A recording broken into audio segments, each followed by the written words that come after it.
Hello, तर आज मी बनवत आहे फिश फ्राय, जी रेस्टॉरंट स्टाईल एकदम कुरकुरीत अशी.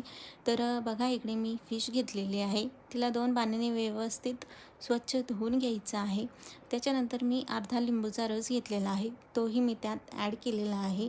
त्याच्यानंतर मी घेतलेला आहे आलं लसूण पेस्ट. मी हिरवी कोथिंबीर टाकून पेस्ट बनवलेली आहे. तुम्हाला नसेल आवडत तर तुम्ही ती स्किप करू शकता. फक्त आलं लसूणही तुम्ही टाकू शकता.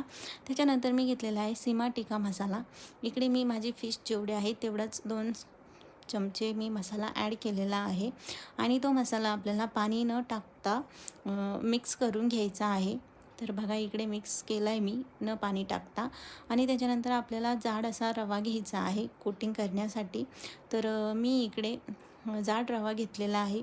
मस्त मिक्स केलेले फिश त्यात व्यवस्थित कोटिंग करून घेतलेले आहे दोन्हीही बाजूनी. तर बघा, खूप छान अशी कोट होतात. त्याच्यानंतर आपल्याला फिश फ्राय ही लो मिडियम फ्लेमवरच बनवायची आहे.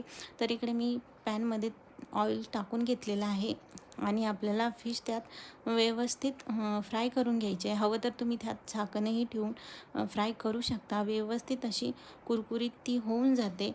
तर तुम्हीही नक्की एकदा घरी ट्राय करा आणि मला कमेंट करून नक्की सांगा. बाय.